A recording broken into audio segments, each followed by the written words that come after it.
Welcome, everyone. Happy Friday. Thanks for joining us today for one of our YouTube live broadcasts with some updates with regards to the COVID-19 and how it relates to our beloved dental industry that's been suffering pretty bad throughout the last, well, I guess a couple of months now. Um, our first topic of the day based on before we go on the first topic, I forgot to introduce everyone here. So on your bottom right hand corner in the smallest picture ever, you can see me. Hi, I'm Alex Latin. I'm CEO of Maxident.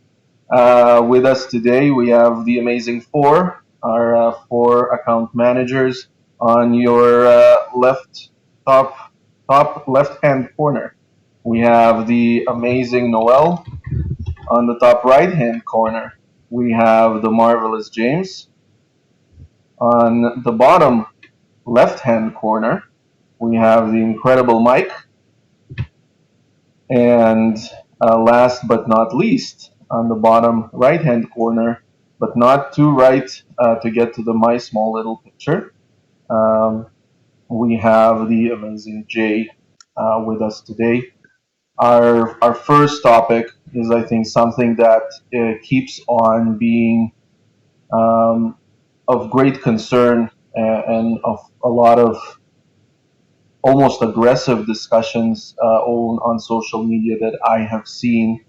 We're looking at more and more provinces easing up some of the restrictions, making changes to which businesses can be open.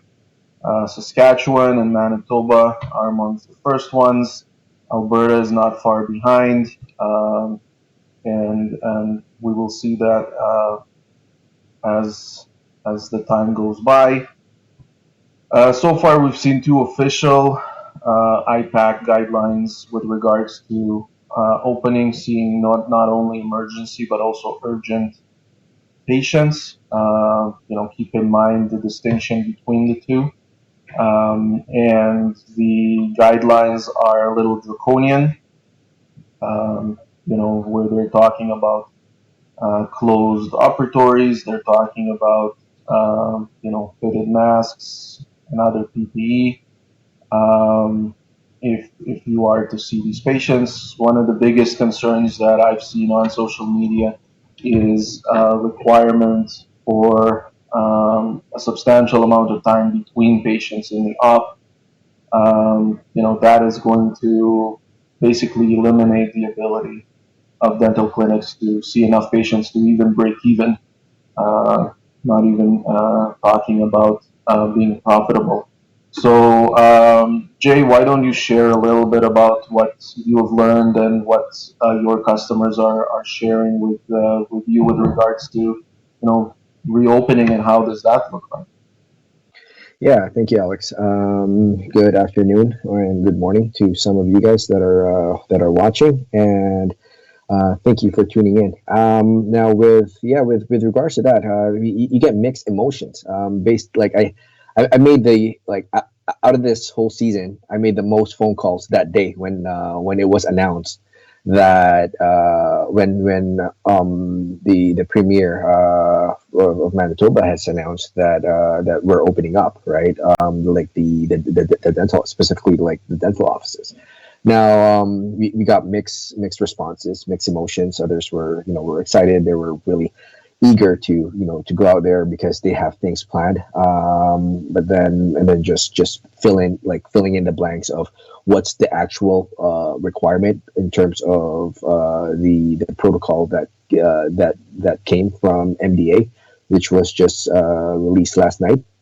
Now, and then there are some offices where, because as you see in the guideline, I bet majority of you guys have seen, like what Alex said.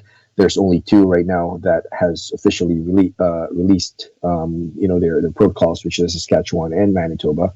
Now, majority of you guys have read that, and I'm assuming, Now, I know at one document that I've seen in the past, where in like an interim document where you need a wall, right? Like you need enclosed rooms. Now that is true after reading the guideline, but for procedures such as like requiring water spray or drilling, in short the AGP, right? So, but then how about for those offices that just had a renovation? So I've spoke to a dentist where he said he just opened up his office. There was a renovation done, make it look like a modern looking office, which is really nice. I've seen it in pictures, but now what he's planning to do is he's going to put walls.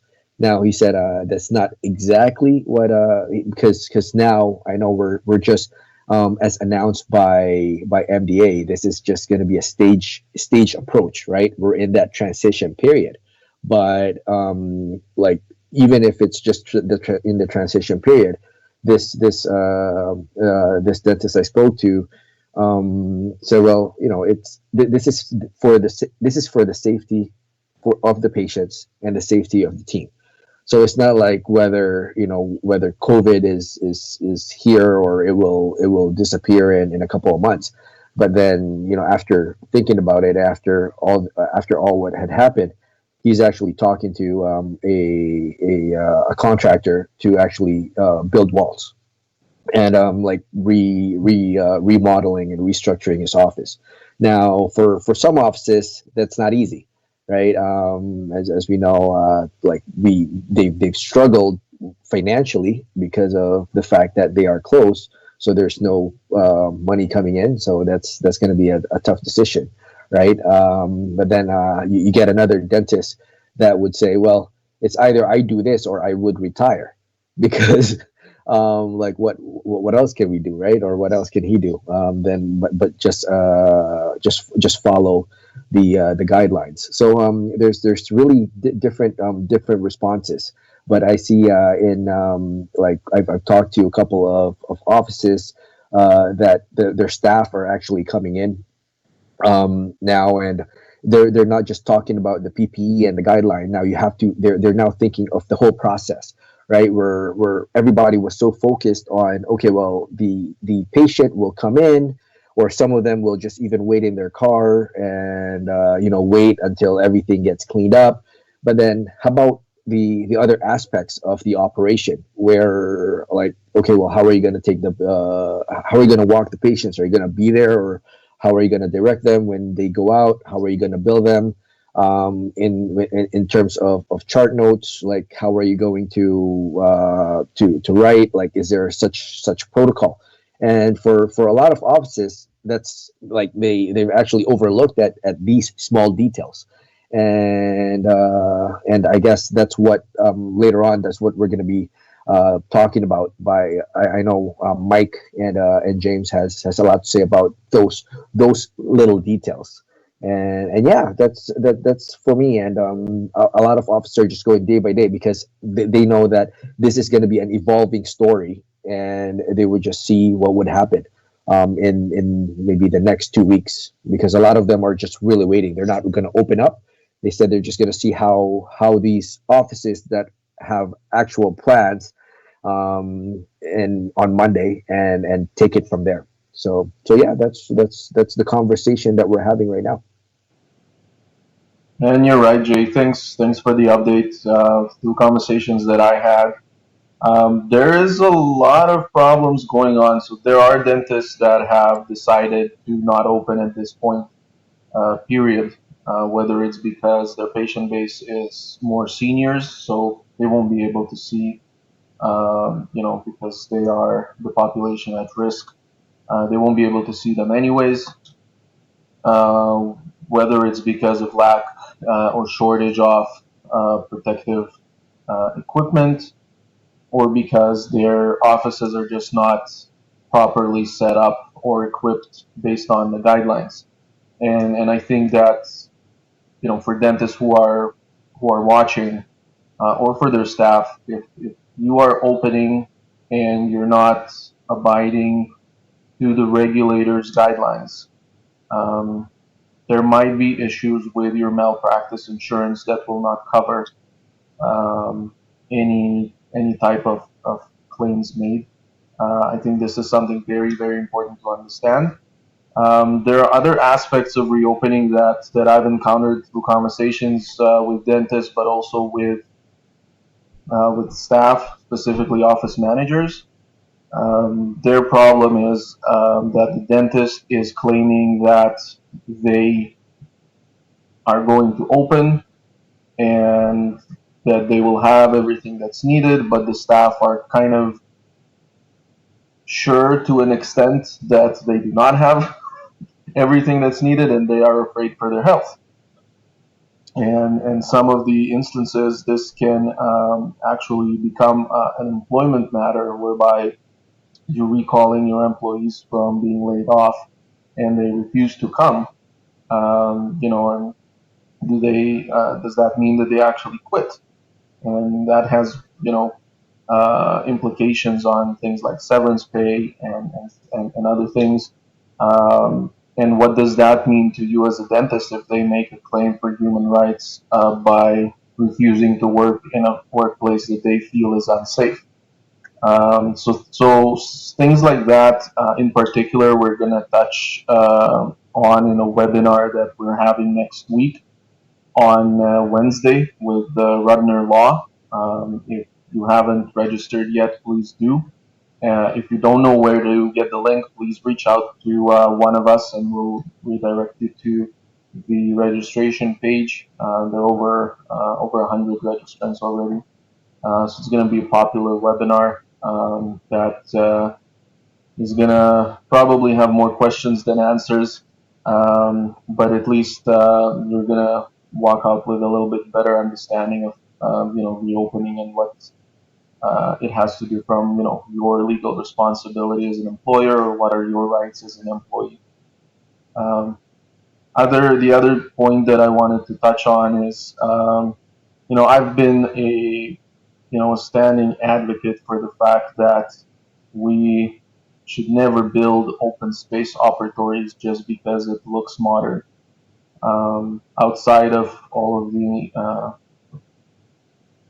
pandemic related aspects, there are privacy concerns with regards to open space um, operatories. I know from being a patient, just the fact that I'm seeing someone else's legs, or I'm able to hear someone else's conditions or treatments that are proposed. These are things that I don't want, and I also understand that if I'm able to hear someone else's treatment, that someone else is able to hear my treatment. I don't like that. If potentially, technically, I don't have anything to hide, but I understand that there's a lot of patients with other sensitive situations, and now that there's a change coming, I think that a lot of people are understanding that just because it's beautiful and modern doesn't mean that it's right. And there are specific aspects. You can make a really, really beautiful room even with closed walls. Um, the other thing is, I noticed a lot of people are completely panicking with regards to opening, not opening, what's the industry going to happen. The reality is, back in the 80s, where there was a similar change with regards to AIDS, and then people had to start wearing gloves and things like that, and it was a really big change. Whether it was similar to this or not, I don't know because probably then I wasn't even alive. But the reality is that that change happened, and I think that this change is going to evolve similarly.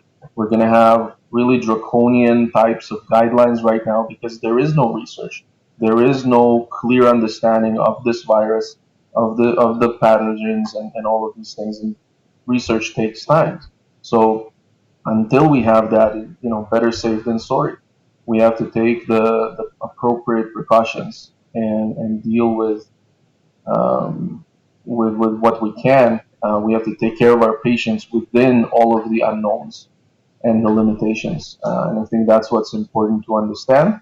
I think there's no need to panic because as more information becomes available, hopefully as a vaccine becomes available in mass production, these guidelines are going to change because the entire the entire environment is going to change with having the ability to address all types of population regardless of the level of risk that they have. So I think for the offices that you know uh, refer all of their emergencies to a different clinic or to the hospital, that you don't have access to PPE, and there is no real need to rush and open, because when you communicate to your patients that their health and the health of the staff is paramount, then it's not just saying it. This is actually what it is, and I think that's important to know. So if you don't need to open and you're not able to follow the guidelines, stay closed, and watch the things that happen every time there's a pandemic. There's we come down from the peak a little bit. We ease restrictions, and there's a little lower peak again. So potentially, you want to wait until that second peak is done to be able to return with a little with guidelines that are a little more lenient in that aspect. So I think that is also important to keep in mind, and with that, how to deal with the situation and the tools that are available. I'm gonna pass the torch here to our friend James in the top right hand corner to cover some of the tools that are available and some stories from his conversations with dentists in the passing week. So go ahead, James. Thanks.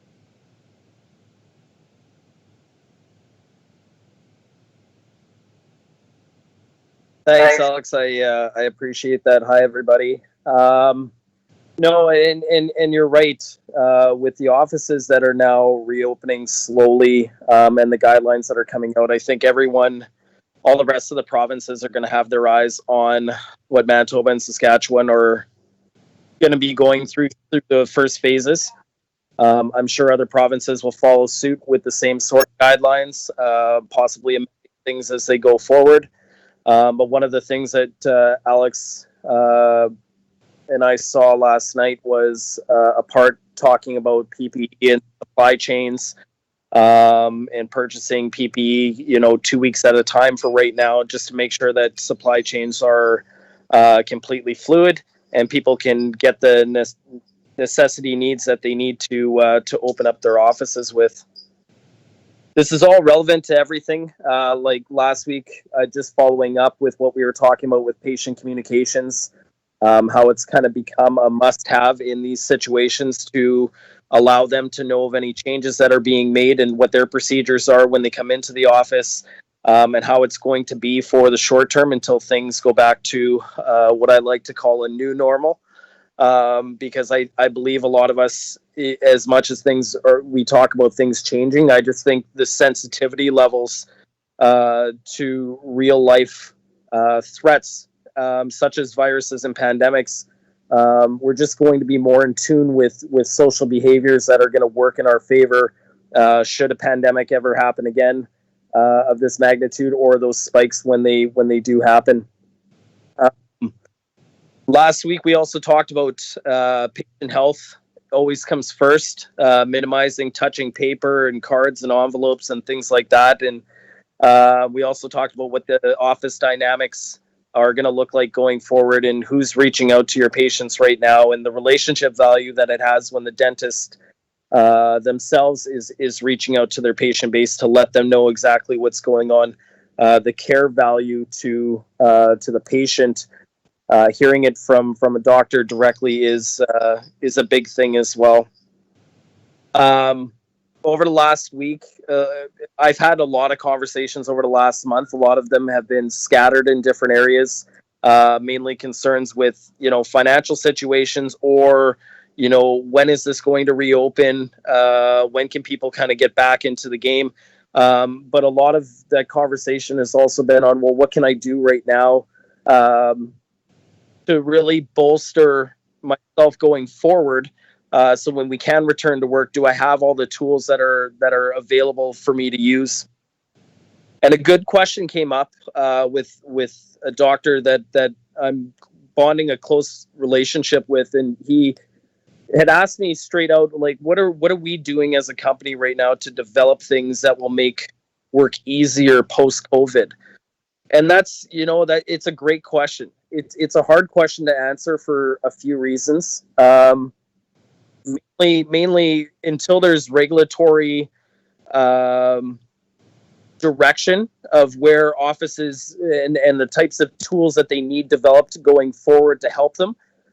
We're keeping a close eye on basically everything that's going on, and are keeping a deep type drawing board on what is possible for us to do. But it's also, well, what can we do for your office though right now with the tools that are available? As we're always looking to develop new tools, we're focusing on things like our patient portal right now. That's a key thing that will be coming up for us. Just think not having to submit the forms to the patient where it's in their home environment, they're touching paper, things like that. They're returning that to the office. That just for them to be able to send those forms back directly to you through a secure channel. Where you can get that information from that patient directly. That's a huge step in the way that not only offices but our environment in our industry is starting to go forward with. And sanitization, I believe, will be like really the main focus as offices open. And it really comes down to patient health and your health. At the end of the day, aside from business is always priority number one. So some of the tools that we have that are currently available, that I'm having a lot of conversations with offices on because they want to know these options. One is, and now correct me if I'm wrong, guys, are we the first company to integrate to CDA Secure Send? Is that correct? Yes, Yeah. we So are. we have perfect. So we have a direct integration to CDA Secure Send, and what that means is, again, that doing those referrals for your office and sending out that work through a secure channel, and not having to touch paper, film, envelopes, things like that, things that can get passed from office to office, is a great tool for your office to have. And because we have a direct integration into our program, it's very easy to use, it's secure, and it is available to the offices now. And that's just one small point of what you can do. Last week, like I said, we spoke about reminder and patient communication systems and the benefits of having all of your patient communication tools at your fingertips. Again, talking about things about touching cards and envelopes and saving on postage and advertising costs. A main factor for offices right now is they want to save where they can, right? Especially till things can get back to normal. But at the same time, if you have other tools that are going to do that job and then save you money on top of it, it almost becomes a no-brainer to want to explore those options and making sure that you have all the direct channels that you can to your patient base, including email. We offer text, two-way texting. You can send statements as well via email to your patients. So again, it's just another tool that's in your toolbox. Digital charting has probably been the biggest conversation piece with a majority of the offices that I've had deeper conversations with what they're planning to do now and in the near future. We're seeing more and more offices going to charting either during this downtime, knowing it's going to be a slow phase rollout. The timing just makes sense for them, right? So again, you just look at the benefits. There's no more touching or carrying around paper charts and passing that from staff to staff, and potentially having, someone who's coughed in the area getting on those charts, and those are sitting right behind you in a filing cabinet as you're working. Like, those concerns, and even for patients, when they start recognizing the tools that you're using, this isn't a bragging point to them, but it's an educational point that you yourself are looking at growing and minimalizing not only your paper consumption in an environmental way, but also that you're looking at other options to not only make your job and the work that you do in your field more easier, but in a lot more of a sanitization way for your patients to be there and for them to recognize that. Like, again, it's easier to sanitize a touch screen than it is to sanitize paper as you're carrying it around. Like that's just something that it's just a key point that I thought of as I was going through some notes that I was writing. And even for your hygienists, when they get phased back in and they're back into the office full time, having voice Bluetooth activation where they can actually speak their perio charts as they're doing their work, and having that be immediately integrated into the charting system, huge tool. Again, it's almost a no-brainer when the technology is there now. It's a matter of how do we go forward and how do we plan to get that into your office, and what changes that you're going to expect through that first little while of going from paper to digital charts. But again, like I said, for the offices I'm talking to, it's almost like the timing's just right.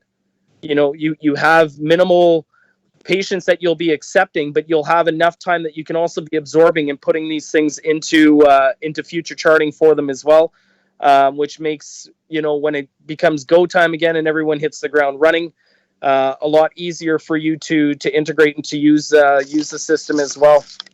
Another tool that we have is Maxi Manager. It's a full human resource program that encompasses basically every aspect of your office. Everything from payroll to digital forms, to clock in and clock out, vacation requests, shift changes, message requests. The list kind of goes on and on with what the program can do. And again, for the minimization of touching things and being able to do everything digitally, the program exists and it's there for you. And please call us to learn more, because we'd love to have the conversation on this. And one of the most important things that I wanted to mention in Maxi Manager is they have a sanitization tracking capability as well for your instruments. And again, just having a sterilization part of the program, again, just enhances the full body that it does cover every aspect of your office. Things like, having MaxiVault for cloud backups, and having the system be automated. Now, because you're the custodians of information, another conversation that I've had with offices right now is it's an important time to review and update your policies on your information, how you're backing it up, how you're keeping it safe and secure, and are you protecting yourself against some of these, the real threats that are out there. I know thieves don't quit. Like, they don't take time off. And with that being said, they look for sleepy times. And I know that, unfortunately, through this downtime, a few offices in the dental community across Canada have been hit with things like that. And again, being too busy beforehand and not having, enough time to have some foresight into planning, you leave yourself vulnerable, right? So again, with these conversations, these are just another way for you to not touch things. Like, you don't have to touch a USB drive every night or an external hard drive to do your backups. It's all automated for you. It's a no-brainer. It's basically a peace of mind promise when you start looking at those options versus having manual backups in your office. Mike's going to talk a little bit to you about the VoIP system and how that's another tool and aspect and resource that we have. But just before Mike starts on that, I just want to also mention that I had a good conversation with another doctor this week on POS systems. And we, through Maxident, can integrate. We have a partnership with Elevon. Let me say that first and foremost. We can integrate with a semi-integratable pin pad right into Maxident, and it will just make your life easier. And let me just explain the sanitization benefit here. First off, people ask, like, what is integration of POS systems? I've worked many different levels of jobs over my career span in customer service and in retail and doing other things in the commerce industry. And with that being said, I've had my hands on a lot of integrations when it comes to handheld POS systems and how ringing in something makes sense. Now, integration basically means that from your computer or from your workstation, you're pushing the payment directly from there right to the pin pad itself, versus having to sit there and manually human enter in the numbers. So again, let's just think sanitization as I'm giving you this example. So now you're not pushing in these numbers. It automatically gets pushed to the pin pad. And now that customer, client, patient, whatever that you're working with can easily either just swipe, tap their card, or now they're holding that pin pad and they're punching in their numbers, which some people still do. Now, just the sanitization end of it, think about what are the two most common areas in an office that are getting touched by a patient's body more than anything. It's your chairs and your POS system, right? And if you want to eliminate that last end of defense for someone to touch their card or anything like that, if the concern is there, then you can look to a tap option on your pin pad, and basically it will push the payment for you. You don't touch anything. You tap the card, push the payment back, everything's done. Now, what's beautiful about the program more than anything else about the integration is back when I was in retail, and I can tell you this from where, like, I was with the Winnipeg Jets at one point in their retail division, and we would have lineups of people that are just waiting to pay, and they'll tell you Visa right at the time of purchase, but it's really a MasterCard. We used to call them fake outs, and the fake out was basically the fake out was basically the opportunity for them to tell you one card or not, and then when at the end of the night when you do your variance run and you looked at your MasterCard and your Visa are out $6,000 from each other because you put through the wrong card, it's just time consuming in the end. This automatically recognizes the card. Even if someone says Visa and they're not thinking and they pull out their MasterCard, again, the integration automatically recognizes it and it's in the system. So now you're minimizing also the work that you have to do on the back end. So if you want to communicate to us and about this POS integration, we recommend that we also have you talk with Elevon. Again, if you're looking at saving money, because again, it's a cost-cutting system, let Elevon do a free quote to you about their rates. If it makes sense for you to switch based on rates and you're going to be saving more, then that's kind of a no-brainer. Like I said, we have the integration available to us. We can do that for you at any point in time. And again, that contact point, that point of contact is now it's not there for you to worry about. Now, as I'm talking about all this, the last point I'm trying to make here is I got kind of an idea pushed on me this week too. Is, well, there's a cost to having TAP. Well, my question back was, well, what is the price of your patients and your health to the cost of spending maybe $50, $100 more, whoever your provider is, just to get the TAP capability on your POS system? Like that's the main key. And I'll give you a little quick story here. 10 years ago, I got married. My ex-wife was she played women's hockey growing up and things like that. Her career was ended very quickly from 2 different hits in 2 games back to back. She had major concussions, and it basically ended her hockey career. And when I had met her, she was actually still going through the rehabilitation process of doing simple things like math, trying to learn how to read and walk again in coordination. All these things, they come to play when you think about patient health and people's health at the end of the day. One of the conversations we had when we had our 2 boys was, we knew that our kids were going to go into hockey. They kind of just follow our path. It's just something that we do. It's who we are. But the one thing that we would never cheap out on is helmets and skates. And more importantly, more than anything, helmets. And it's not just because of my ex-wife and the concussion she faced. I was a goalie. I had 2 concussions as well over a longer span. But you can get better from them.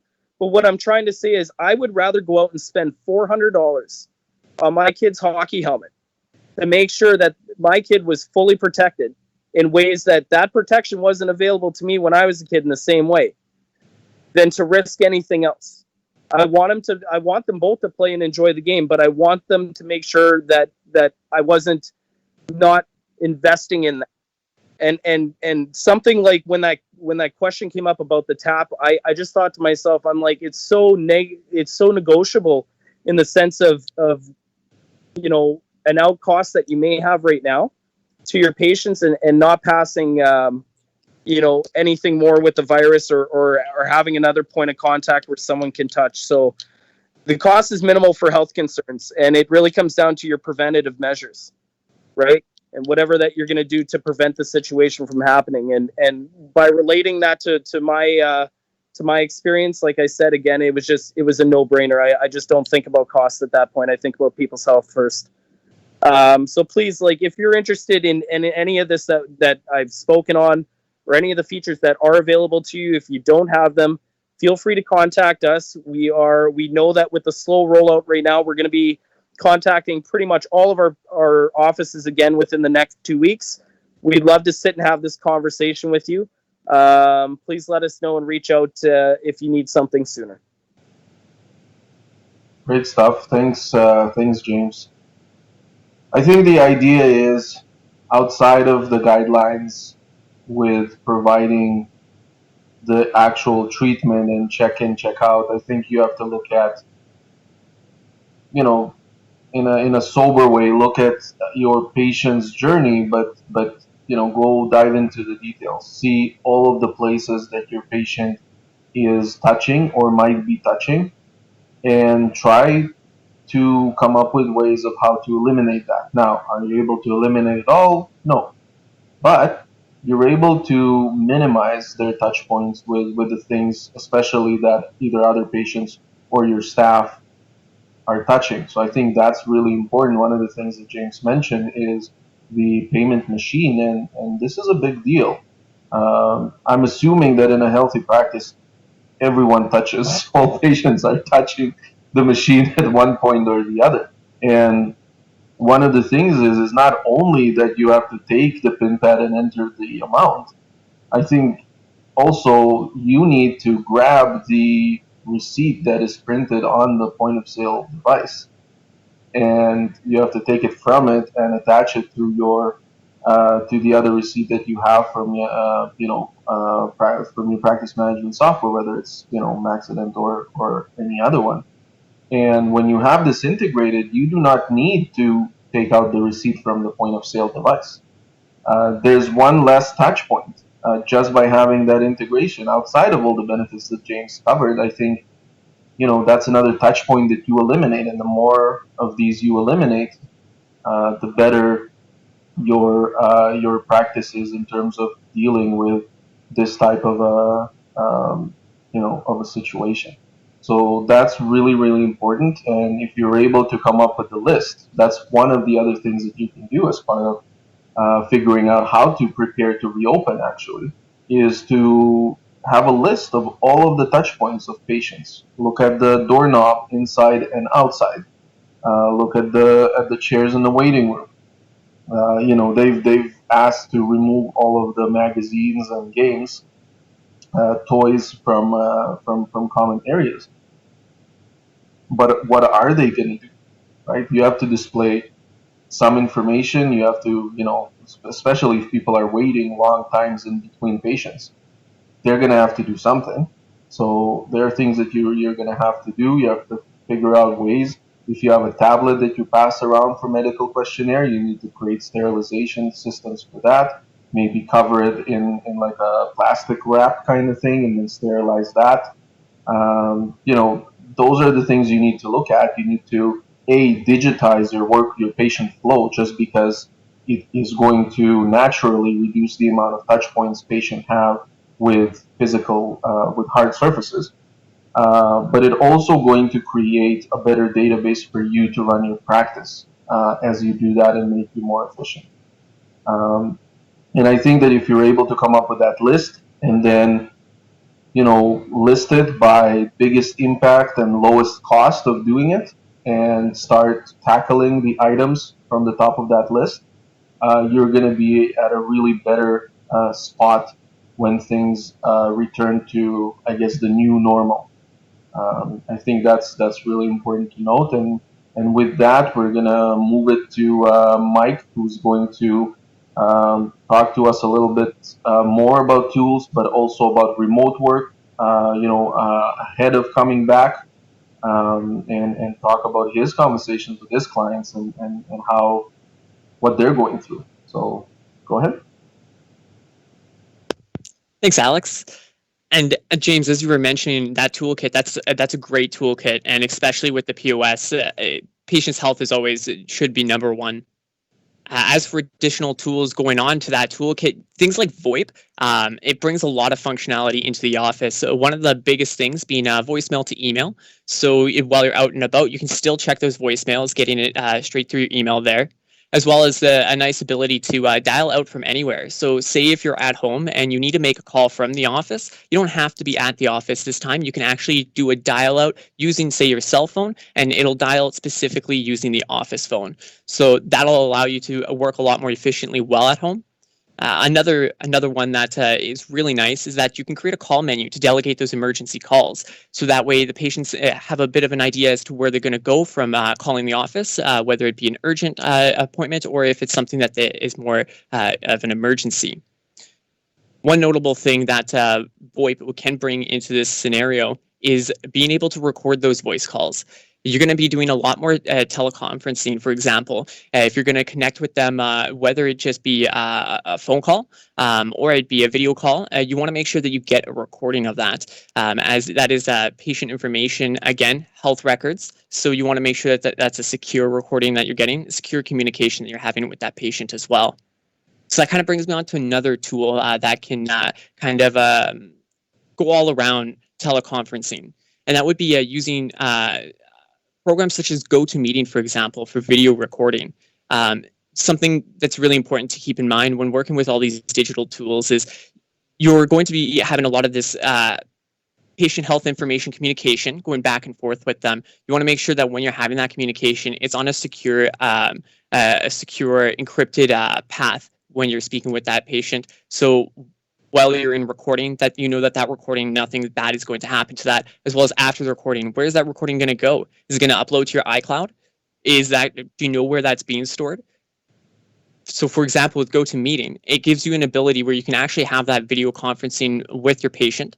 And then after that encrypted conversation, you can actually save that recording straight to your computer. And then that way you have that file logged on your local machine. You don't have to worry about that being updated to a data farm somewhere else, whether that be in the States or an unknown location. So as I had mentioned, is you're talking with these patients, going through their health information with them. All this information is really critical. Things to be able to update that information into the office, you're going to want to be able to have that remote access into the office. That's, again, a secured method. So using some tools such as Chrome Remote Desktop, you can set that up in the office to have a remote access where it's linked to your Google account, for example. So you can use that to be able to access the office automatically from your home, as well as TeamViewer is another program that you can explore to get that same remote functionality. But one thing to really hit home with all these digital tools that you'll be using is, again, that the communication when in transit and as well when being stored. You want to ensure that that's all encrypted. As James touched on MaxiVault and making sure that you have that automatic backup where you don't have to use a USB or external hard drive. Along with those external hard drives and USBs, you have to remember to take that out, run that backup, ensure that it's working out well. Whereas if you have MaxiVault, you can rest assured that it is being backed up every day. As it's being backed up, that information is all being encrypted while in transit, as well as when it gets stored, it's still being encrypted too. A lot of tools are definitely available when it comes to the digital market. Security is definitely something you want to be careful with. And as well, if you're wanting any information, as James even mentioned, please reach out to us. We're more than happy to connect with you and talk to you about this, walk with you through all the changes that are happening and how you can get your practice prepared so when it reopens, you have a strong digital front that can uphold all these safe practices, as well as knowing that you don't have to have as many touch points that the patients are going to have as well, allowing you to have a lot more functionality when it comes to cleaning the clinic and making that a lot faster. As for my conversations with clients, it's been a lot of conversations around how to bring that paperless aspect into the clinic, as well as the security front of it all. It's really unfortunate when all your information is being stored on the computer, and if you get hit with ransomware, it locks that up. It's not only going to set you back, it's going to also cost even more money to try and resolve that problem. as well as holding up your clinic from being able to bring in more patients. So with all that being said, you want to make sure that you're covering that security ground as well. One of my patients, it's really unfortunate though, they were hit with that ransomware. Again, the ransomware is up, even with the coronavirus happening. A lot of people are coming out with different viruses and malware that's specifically coordinated to things like that. Again, this is speculation, but I've read articles online that says that they may not target hospitals, but they're still going to target small facilities and things of that nature. Unfortunately, dental clinics do fall under that category from the way those articles do describe those attacks. So really do be careful on how you're handling all that digital work. Make sure that you're taking those steps needed to be able to ensure it's all secured. That's all I've got for myself. Awesome, Mike. Thank you very much. And you're exactly right. There's a lot of offices are getting hit by ransomware, and it's very sad. But it is just the reality where we live in today's world. It is substantially sadder when we discover that they didn't have proper backup, and now they are in a substantially bigger problem than they would have had if they had proper backup. And there's a lot of aspects of what proper backup is and how to deal with it. Um, a lot of offices are telling me that their IT companies are taking care of their backup, which is great. But every single time that I ask them to ask their IT people, how many times a year do they restore the backup to see that it's good? Every time the answer is, well, I'll get back to you, and they never get back to me, obviously, because they never do it. You can have the best, amazing backup ever, but if you don't test and restore it to see that it's actually something you can use at a time of a disaster, then the backup is worth nothing. Do you want to get hit by a disaster? Call your IT guy and say, "Oh, restore the backup." And he says, "Yeah, for sure." Then he restored it and said, "Oh, sorry, it's corrupt, so I don't have access to it." This is horrible. Like this sends shivers down my spine when I hear this. This is absolutely, like, it can make or break a clinic in regular times, not to even talk about today's situation. And I think it's very, very important to understand where your data is and how it needs to be stored and where it needs to be stored. Just having, there's a lot of dentists that are providing phone consults and discussing health information with their patients, providing some advice on things to do and, how to make the pain go away until they can see them or whatever it is. Having that call recorded and stored in the patient file is extremely important for any malpractice claims that patients can or might have when or if these things come up. This is important. This is part of the patient record. This is an interaction that you had with a patient where they shared some medical conditions and you provided them with medical advice. This is really, really important to document and store. So, make sure that whatever, tools you use to communicate with your patients, if there is any medical identifiable or not medical information, you store it properly. Now, before we jump onto our last topic, there was a question put on the stream by Patricia. Um, I think that she was asking how to deal with parents when work needs to be done on young children, and I think this is a great question that none of the new guidelines that I've read addressed. And again, I'm not a regulatory body, but I've read enough of these documents in the last 2 weeks. Um, I can tell you what I would do if there is emergency or urgent work that needs to be done and it is allowed by your provincial regulatory body, I recommend, well, and the parent is asking to be in the operatory. I would recommend basically suiting them up with PPE, similar to how you would do an assistant or a dentist.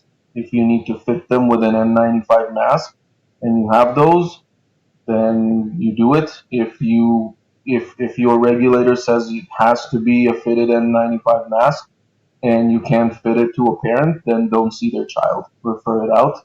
Otherwise, you can be assuming a lot of risk, and that's not what we want to do. So I think treat any person in the op similarly to how you treat the clinicians. Obviously, you can't put a mask on a child because they have to have their mouth open to do the treatment, but all of that is really, really important. Obviously, if any of them have any symptoms for, flu-like symptoms or whatever, as per all the new guidelines, you should not be treating them. So again, to unfortunately, Patricia, we have no way of answering your question because we're not the regulator. But if there is an emergency and you want to treat them and you don't want to send them to a hospital where the risk of contracting the disease is higher or other disease is higher, obviously, because the hospital is filled with sick people, then you just suit the parent up, and you can suit the child up, with the exception of the mask and the headgear. Suit them up as well, just to be on the safe side. I think that's really, really important. So um, yeah, I think we have a quick. Patricia says thank you. Anytime. That's why we're here for. So, the Smile Mission Oral Health Outreach Society is saying learning a lot, impressed by the new features. May have to switch to electronic everything that will either be affordable at the end of the outreach clinics.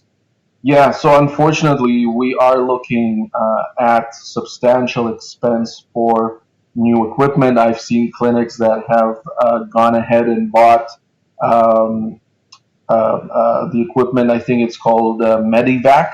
It's basically a vacuum for all the aerosols that gets positioned just above the patient's mouth to reduce the aerosols. And the clinic owner said, "Look, I don't care if it's going to be part of the guidelines. I just feel safer with having that, and it's worth it." I think each unit is about $1,500, if I'm not mistaken.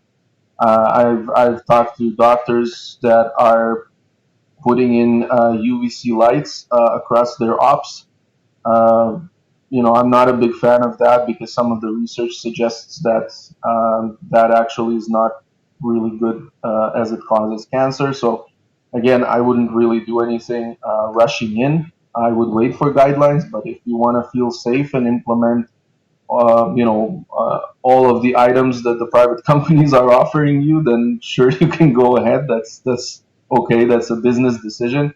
But similarly to the 80s, we are looking at a substantial expense within the dental clinic on disposables and also on equipment, um, and also about digitizing records. This is going to be the new standard. It is possible that some of the guidelines that are going to evolve are going to basically say that you're not allowed to have paper charts.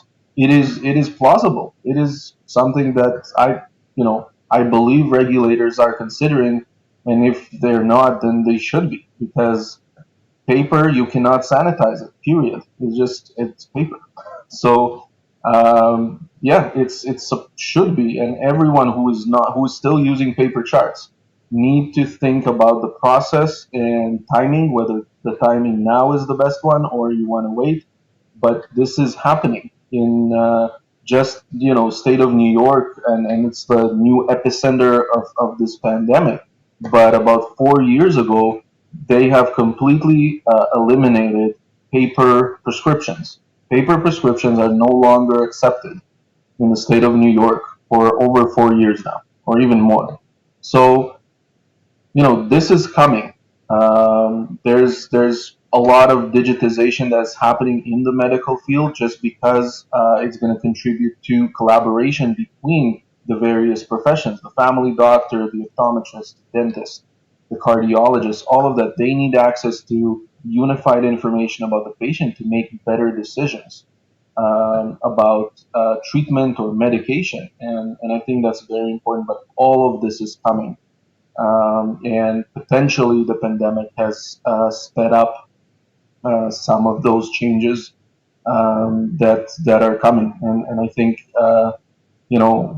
outside of the expense of the initial expense and the ongoing expense that is going to be happening in the next little while, it's not necessarily a bad thing. So we're gonna move ahead to our last topic of today. Um, One of the things that we cover or try to cover every Friday is some updates on some government relief programs. A new program has been recently introduced with helping businesses that sustain substantial loss of revenue with regards to their rent payments. And Noel's gonna touch on the details of it. Obviously, if you Google SECRA or SECRA or whatever you see on the screen for the acronym, you will get right into the Canadian website for the details. If you want to learn substantially more details, it would take you to the CMHC website, which is okay. But I'm gonna give the stage here to Noel to introduce us to this. If you haven't read about it already, go ahead, Noel. Stage is yours.